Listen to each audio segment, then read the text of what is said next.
अच्छा, breaker block की formation को हम ऑलरेडी डिस्कस कर चुके हैं। आज हम डिस्कस करेंगे मिटिगेशन ब्लॉक को।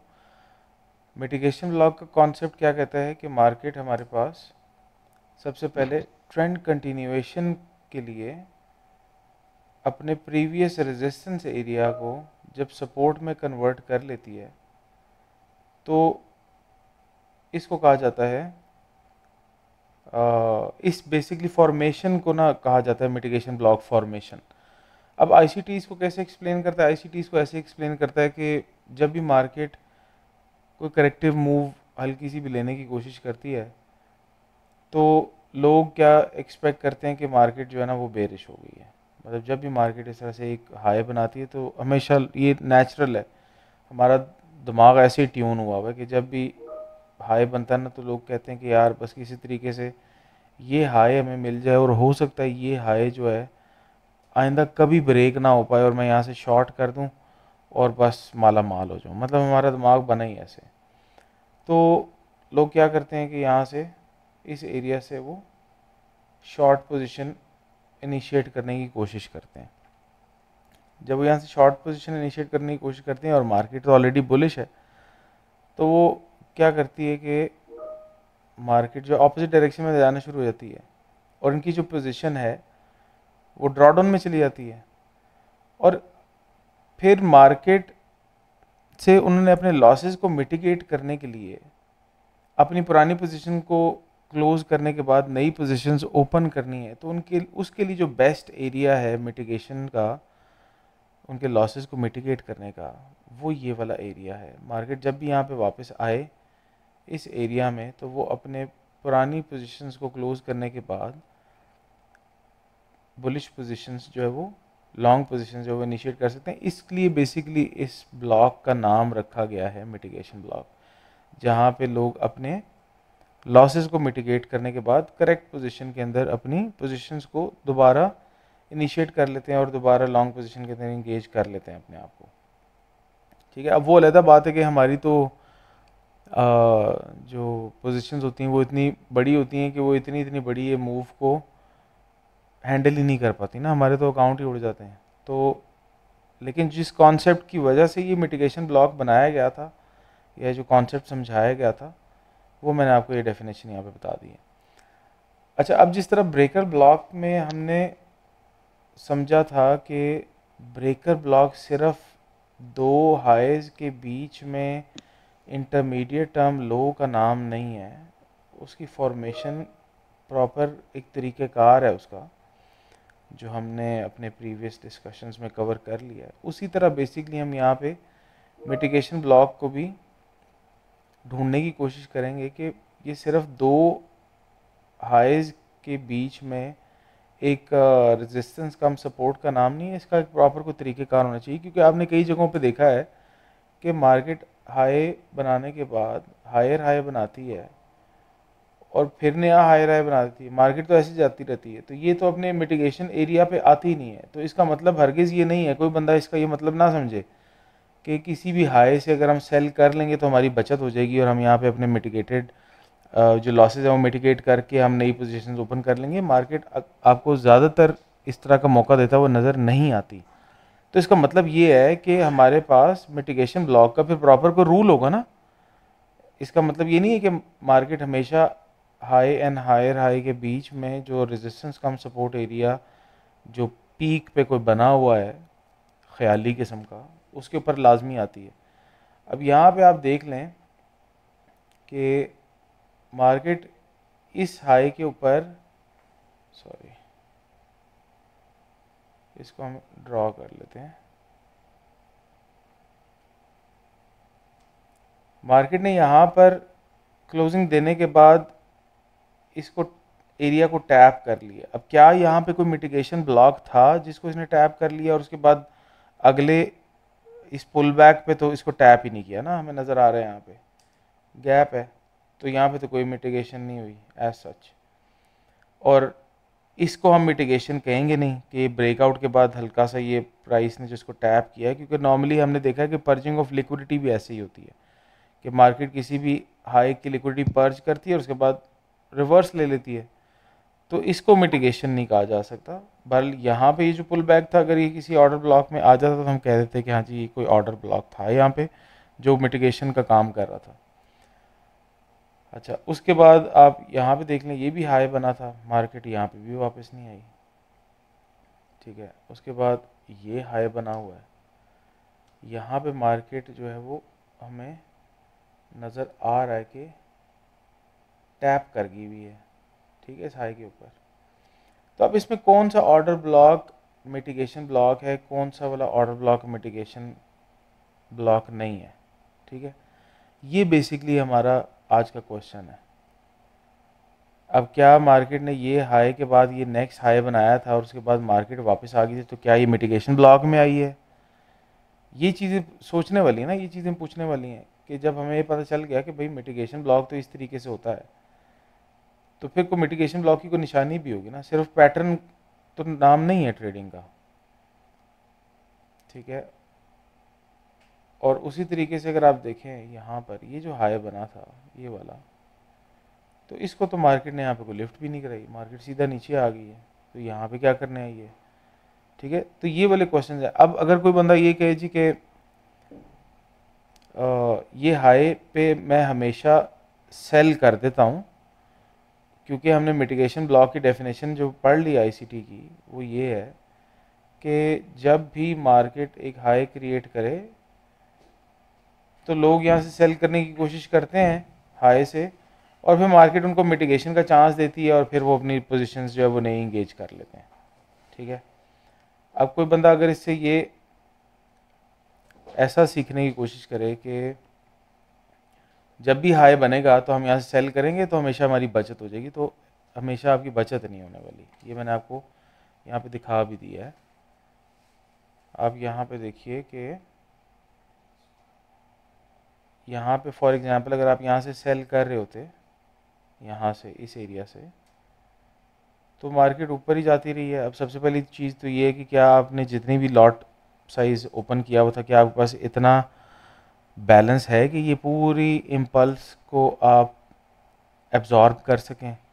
और उसके बाद अगली चीज़ ये कि जब मार्केट वापस आई है तो आपके इस एरिया में तो वापस भी नहीं आई ना, मतलब उसने ब्रेक इवन तो आपको किया नहीं है, और जब इतने करीब आ गई भी थी तो आप ये एक्सपेक्ट कर रहे थे कि यार आ जाए इधर तो मैं कर लूँगा। ठीक है, तो वैसे तो हुआ नहीं। उसके बाद मार्केट अभी कहाँ पे खड़ी हुई है, यहाँ खड़ी हुई है, तो अब तो आप कोई चांस ही नहीं है ना। आपने बेशुमार एग्जांपल्स अपने पास भी देखी हुई हैं कि बेचारे लोग डालते $100 से स्टार्ट करते हैं और फिर हज़ारों डॉलर्स उनके ड्रॉडाउन में जा चुके होते हैं और वो बस डिपॉजिट करते रहते हैं और बेचारों का कुछ बन नहीं रहा होता। ठीक है, तो फिर मिटिगेशन ब्लॉक की डेफिनेशन क्या है, ये असल क्वेश्चन है जो हमने अपने आप से पूछना है। ठीक है, तो सबसे पहले तो चीज़ ये है कि हमें एक ऐसा ऑर्डर ब्लॉक चाहिए इस हाई पे जो कि अपना काम ना कर सका हो। इससे क्या मुराद है, इसको भी हम आज डिस्कस करते हैं। हमने सपोर्ट कम रेजिस्टेंस का जो कॉन्सेप्ट डिस्कस किया है फेयर वैल्यू गैप पे, तो वो हमने क्या डिस्कस किया था, हमने ये डिस्कस किया था कि एक फेयर वैल्यू गैप है,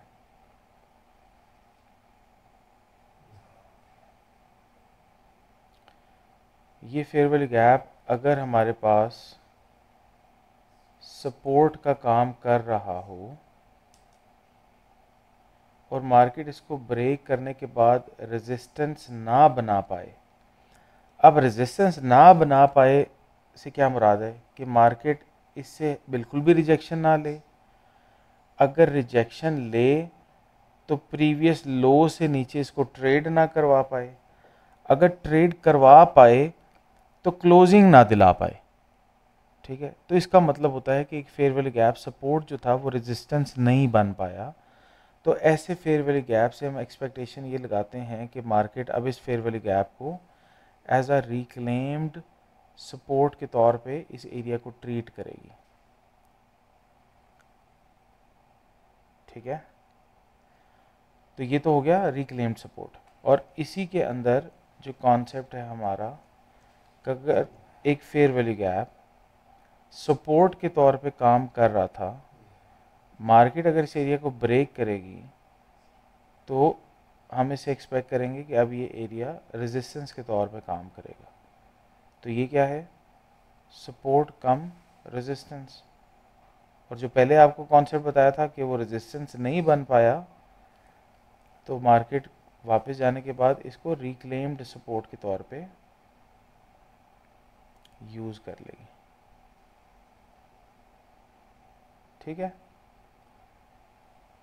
तो अब हम यहाँ पर यही रूल्स ऑर्डर ब्लॉक के ऊपर भी अप्लाई करने के बाद हम या तो सपोर्ट कम रेजिस्टेंस पे कन्वर्ट करते हैं एक ऑर्डर ब्लॉक को, या फिर हम उसको रिक्लेम्ड सपोर्ट के तौर पे यूज़ करते हैं, या फिर हम सपोर्ट कम रेजिस्टेंस के तौर पे यूज़ करते हैं। ऑर्डर ब्लॉक्स भी सेम उसी तरीके से ही यूज़ किए जाते हैं जिस तरीके से फेयर वैल्यू गैप को यूज़ किया जाता है।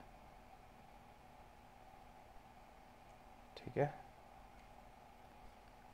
तो अभी हम रीसेंट एग्जांपल जो हमारे पास अभी अवेलेबल है हम उसको डिस्कस कर लेते हैं।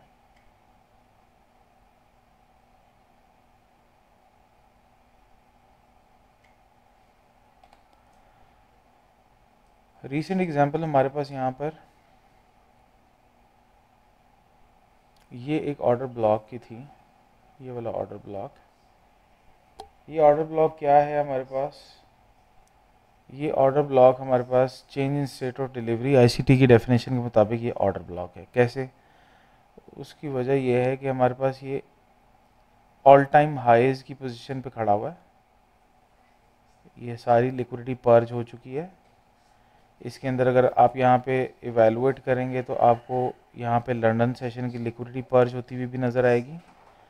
और ये सारी लिक्विडिटी पर्ज होने के बाद मार्केट ने जो सॉलिड ग्रीन कैंडल थी उसकी बॉडी के नीचे अगली कैंडल क्लोज कर दी है। तो हमारे पास बेसिकली ये ऑर्डर ब्लॉक बन गया। ठीक है, अब इस ऑर्डर ब्लॉक को अगर हम इवेलुएट करें तो इस ऑर्डर ब्लॉक ने कुछ किया है। इस ऑर्डर ब्लॉक ने क्या किया है,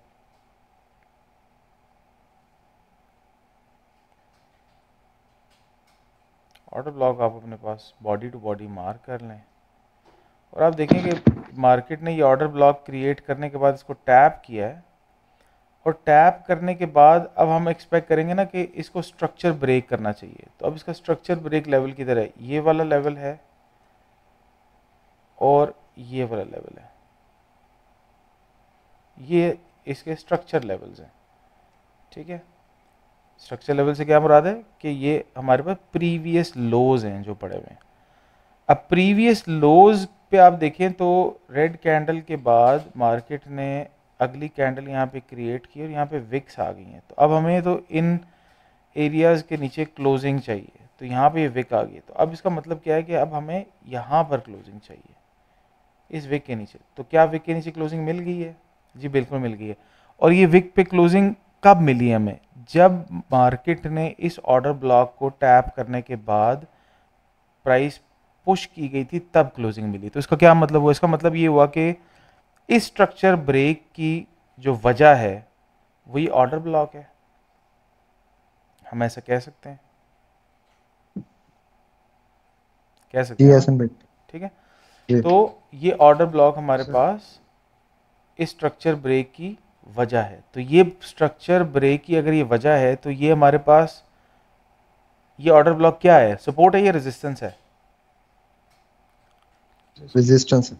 ये हमारे पास रेजिस्टेंस है, सीधी सी बात है।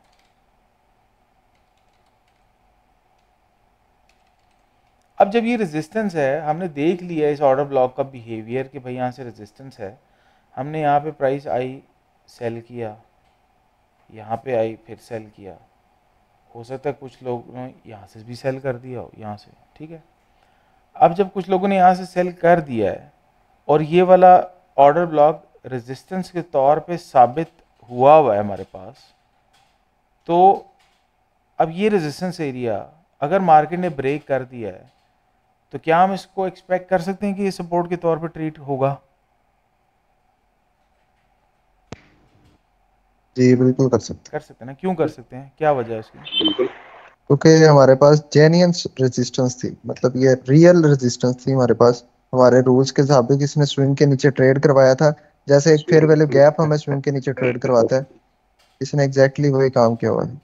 तो ये एक मिसाल से अब हम इसको कह सकते हैं ब्रेक हो गया, जिससे हमारा फेयर वैल्यू गैप रिक्लेम होता है, ऐसे ही अब ये उस फॉर्मेशन पे चला जाए।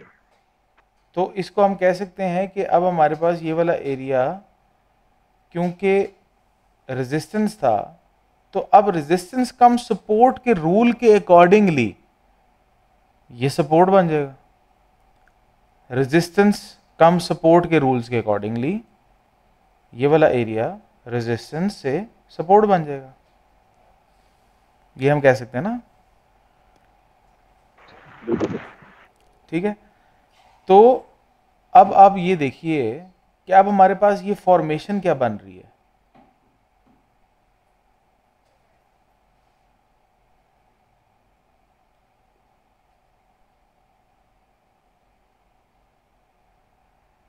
क्या बन रही है फॉर्मेशन? Mitigation block.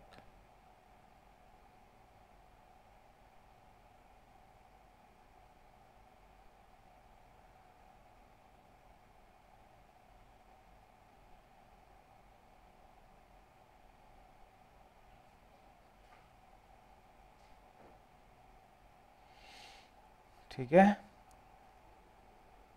तो अब हम इससे उम्मीदें वाबस्ता कर सकते हैं कि भाई हमारे पास ये रेजिस्टेंस एरिया था, मार्केट ने इस एरिया को ब्रेक कर दिया है, तो अब इसको सपोर्ट के तौर पे ट्रीट होना चाहिए, और ये है बेसिकली मिटिगेशन ब्लॉक की डेफिनेशन। ठीक है, यहाँ तक कोई क्वेश्चन है? एहसन भाई, ये जो रिक्लेम्ड वाला सिस्टम है ये तो क्लियर हो गया, क्योंकि ये तो सेम फेयर वैल्यू गैप जैसे हमारे हो रहे थे। अब जो मिटिगेशन ब्लॉक, जो हमारे पास ये ऑर्डर ब्लॉक है, इसके लिए मतलब हमें लाजमी जो हमारी शर्त बनेगी वो ये है कि प्राइस टैप करके स्विंग के नीचे ट्रेड करेगी, तभी हम जी इसको जी अपना बिल्कुल। जेन्युइन ऑर्डर ब्लॉक मानेंगे देखें रेजिस्टेंस के। देखें मैं बताता हूँ आपको, फेयर वैल्यू गैप आपको बेशुमार ऐसे नज़र आएंगे जो टैप होते हैं, बिल्कुल परफेक्टली टैप होते हैं, रिस्पेक्ट होते हैं, लेकिन वो स्ट्रक्चर ही नहीं ब्रेक कर पाते। बिल्कुल ऐसे। तो जब वो स्ट्रक्चर ही नहीं ब्रेक कर पाए तो आपके लिए क्या वो पीओआई एज सपोर्ट बन जाते हैं? नहीं, वो नहीं एफवीजी बनेगा। तो है ना, फेयर वैल्यू गैप से तो कोई इनकार नहीं कर रहा ना कि वो फेयर वैल्यू गैप नहीं है, जी पर ऐसे। क्या वो फेयर वैल्यू गैप सपोर्ट है, ये नहीं, सवाल वो होता है ना। हमारे लिए और वो सपोर्ट, सपोर्ट कब साबित होती है हमें? जब वो एक स्विंग से ऊपर ट्रेड करवाती है जब वो या कोई नीचे करवाती स्ट्रक्चर है। के नीचे क्लोजिंग दिला स्ट्रक्चर। पाती है, या ऊपर या नीचे, ठीक है, तो वो हमारा पीओआई बन जाता है। उसी तरीके से ये ऑर्डर ब्लॉक बन गया था कब? जब ये रेड कैंडल ने इसके नीचे क्लोजिंग दे दी थी, बन गया ऑर्डर ब्लॉक। अब क्या इस ठीक ऑर्डर है। ब्लॉक में कुछ सत्तू है? वो कैसे पता चलेगा?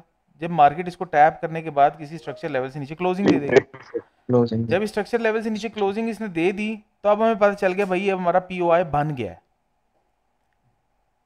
अब जी इस ठीक हो। पीओआई को हम, ये अब ट्रेडेबल है। ठीक है, इसी ऑर्डर ब्लॉक की जगह के ऊपर हमारे पास ब्रेकर ब्लॉक भी था, हमारे पास इन्वर्जन फेयर वैल्यू गैप भी था, काफी सारी चीजें थी, हम तीनों चीजें डिस्कस कर चुके हैं। ठीक है, जी पर ये ऑर्डर ब्लॉक बना यहां पे था, इधर बन गया ऑर्डर ब्लॉक, पर अब ये आगे काम करेगा या नहीं करेगा वो हमें कब पता चलेगा? जब मार्केट स्ट्रक्चर से नीचे तक क्लोजिंग देगी। जब इसने क्लोजिंग दे दी तो अब हमें पता चल गया ये हमारा पीओआई है, और ये क्या पीओआई है? ये रेजिस्टेंस का पीओआई है। तो तब हमने यहां से इसको, हमने सेल यहां पे देखनी शुरू की कि भाई अब देखें इसमें कितनी सेल है। इसने सेल दे दी, हमें पता चल गया सेल आ गई है, नीचे क्लोजिंग ही नहीं दिला पाया यहाँ पे, तो हमें ये पता चल गया ये पीओआई तो साबित हो गया था यहीं पे।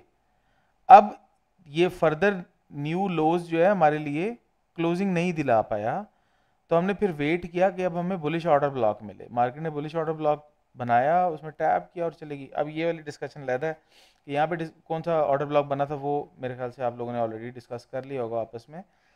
लेकिन ये ऑर्डर ब्लॉक हमारे पास जब साबित हो चुका है यहाँ पे कि अब ये हमारा पीओआई है ऑफ रेजिस्टेंस, तो अब इस रेजिस्टेंस को मार्केट जब ब्रेक करेगी तो हम इसको एक्सपेक्ट कर सकते हैं ना कि ये सपोर्ट बन सकती है। क्या बिल्कुल ऐसे। मार्केट इधर वापस लाजमी तौर पे आएगी? ये नहीं पता। लाजमी तौर पे वापस कहां पे आती है मार्केट, वो हमने चीजें डिस्कस की हैं अपने, वो भी एक्सपीरियंस की बेसिस के ऊपर की हैं, वो भी कोई थ्योरी नहीं है कि लाजमी ऐसा होता है। हमने ये देखा है कि मार्केट अगर रेजिस्टेंस के तौर पे ट्रीट हो रही है, ठीक है, market P O I as a resistance treat हो रहा है, और मार्केट इसको ब्रेक करने के बाद सपोर्ट नहीं बनाती, ब्रेक करती है सपोर्ट नहीं बनाती, और वापस नीचे आ जाती है इसके, तो फिर हमने ये चीज़ ऑब्जर्व की है कि लाजमी तौर पे ये रेजिस्टेंस रिक्लेम होती है बहुत ज़्यादा दफ़ा, मतलब लाजमी 100% तो नहीं कह सकते, लेकिन अबव 80-90% रिक्लेम होती है। तो उस पे हम कई दफ़ा कॉन्फिडेंट होते हैं कि यार इधर तो इसने लाजमी आना है, लेकिन सपोर्ट कम रेजिस्टेंस वाले लेवल पे लाजमी आएगी, वापस लाजमी आना है इसने, ये हम नहीं कह सकते कि 100% इसने वापस आना है, लेकिन अगर यहाँ पे आ गई तो क्योंकि ये रेजिस्टेंस के तौर पे एरिया ट्रीट हो रहा था, तो ये सपोर्ट का काम करेगा, और ये वाला एरिया, ये order block specifically mitigation block का काम कर सकता है। हम इसे वही उम्मीद लगाएंगे जो मिटिगेशन ब्लॉक की डेफिनेशन के मुताबिक लगाई जाती है। समझ आ गई?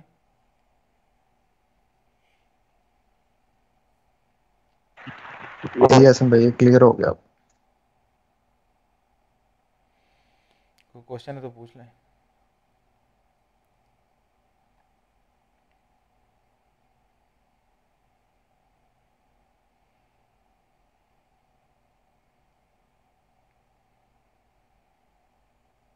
चलें फिर फ़िलहाल रिकॉर्डिंग को मैं इधर ही क्लोज़ करता हूँ। मैं अभी थोड़ी देर में इंशाल्लाह इसको अपलोड कर दूँगा रिकॉर्डिंग को, तो बाकी फिर आप आपस में गप लगाएं और मेहनत करें, और फिर इंशाल्लाह कल मुलाकात होती है।